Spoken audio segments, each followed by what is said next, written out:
It was recently announced that the Wii U eShop would be closed down in March 2023, meaning that on that date Nintendo will officially stop supporting the device and the Wii U will finally be sent to the big dusty shelf in the sky.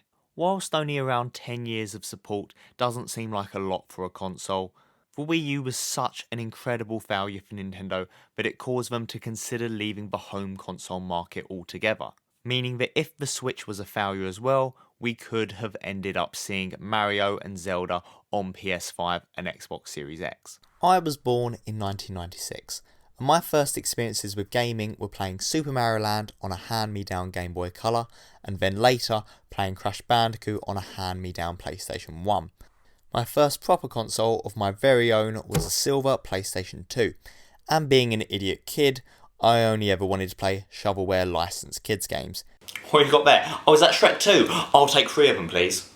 Then a few years later, I got a GameCube for my birthday when I saw how cool Mario Kart Double Dash looked.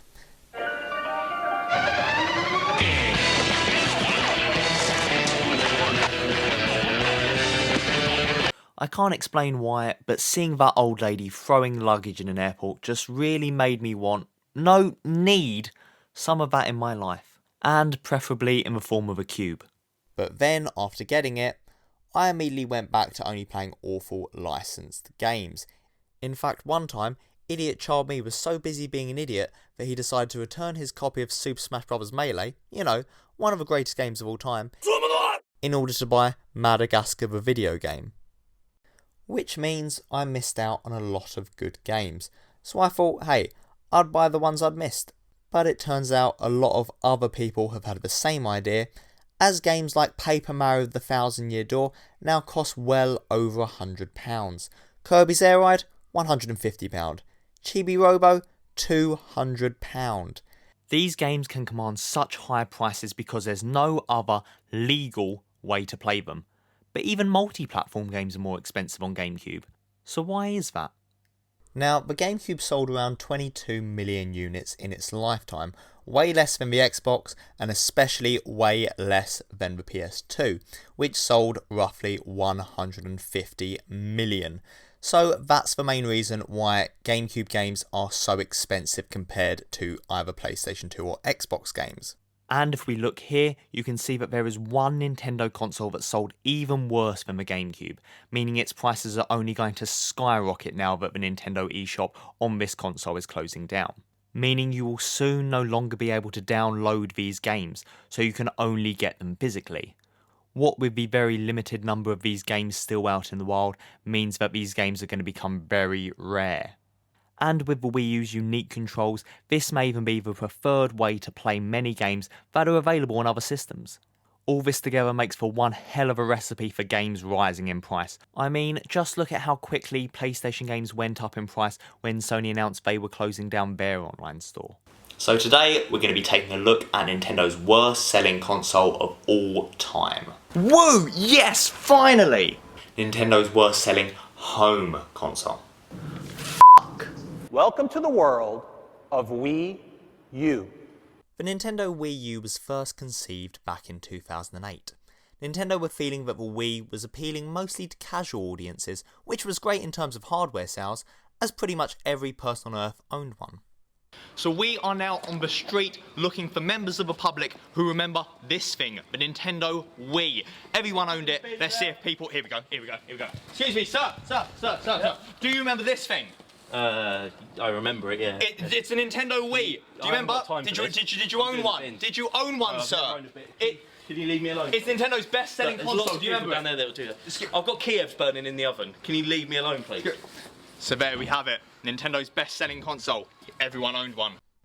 However, Nintendo wanted their next game console to appeal to more core gamers, with a higher-powered HD console, more in line with the competition of the Xbox 360 and the PS3. We'll make this quick. Family time's dropping fast, people. Pew! Time to upgrade to Wii U. Core gamers. Just check out the simulation. Whoa. I look good. Look at that. Yeah, I look like I've been upgraded. Core gamers. In designing the Wii U gamepad, Nintendo initially wanted to incorporate a small screen, similar to what the Sega Dreamcast did. However, over time this became the focus of the controller, basically taking a Nintendo DS, splitting it in half and using that. On April 25th, 2011, Nintendo announced something was being worked on, and it was going to be released in 2012, with it being playable at E3 2011. I watched E3 that year excited to see Nintendo's new console, and then came away unsure if Nintendo were actually releasing a new console. I mean, all the footage you've been watching so far is from the reveal trailer, and where's the console? Oh no, wait, there it is, right there. That right there is a console reveal. That's definitely a console reveal. That's like 3 pixels. So that was the biggest problem with the E3 reveal. Basically, it just looked like Nintendo were releasing a controller for the Wii. Nintendo also didn't really announce any games for the thing. They announced they were making new Smash Brothers. Smash Brothers for both Nintendo 3DS and Wii U. But they also announced they were making it for 3DS as well. They announced New Super Mario Brothers Me. which excited all of about one person. They announced that this is what The Legend of Zelda might look like on the Wii U. The Wii U never got its own exclusive Zelda game. But most importantly, we got a 5-minute video of a bird. Granted, it was a very nice looking bird, but instead of showing us games, they decided to show us how nice a bird could look on the Wii U. That is how you sell a console, Nintendo. One of the most important things about the presentation, however, was the third-party support. A load of companies announced that they would be bringing their games to the Wii U. Like Aliens Colonial Marines. And Dirt. And Metro. And most important of all, EA, who gave very little support to the Wii, announced a full partnership with Nintendo for the Wii U. We can't wait to see EA games on this new system. Where's my stamp? Basically, many companies jumped ship and abandoned support for the Wii U very quickly after launch. But I'm getting ahead of myself. About a day after the E3 presentation, Nintendo's stock dropped by 10%. There were fears that the gamepad would make the console too expensive to produce, and the fact it would lack any 3D support might make it less appealing. Remember, this is back when people still liked 3D. In January 2012, it was announced that the Wii U would use a new online interface known as the Nintendo Network, and the gamepad would contain NFC support to interact wirelessly with things like figurines. I don't think they ever really implemented that though. Then, on September 13th that year, the release date was announced. It would release in North America on the 18th of November, Europe and Australia on the 30th of November, and Japan would get it last on the 8th of December. Nintendo product marketing also admitted that Nintendo had focused too much on the gamepad, causing a lot of people to not know the Wii U was a new console and not just an add-on for the Wii. They said in future the marketing would be better. So here we have the 2 Wii U's that were released at launch. We have the 32GB black Wii U and the 8GB basic white model Wii U. Later on, Nintendo also released the Zelda Wii U, which as you can see is basically the same as the black model, except the gamepad has a cool Zelda design on it, further showing that if it wasn't the gamepad, Nintendo did not care.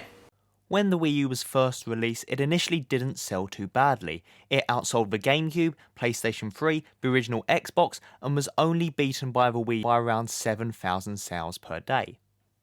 So that Christmas, I received the black 32GB Wii U, which came with Nintendo Land. I also received new Super Mario Bros. U and Zombie U.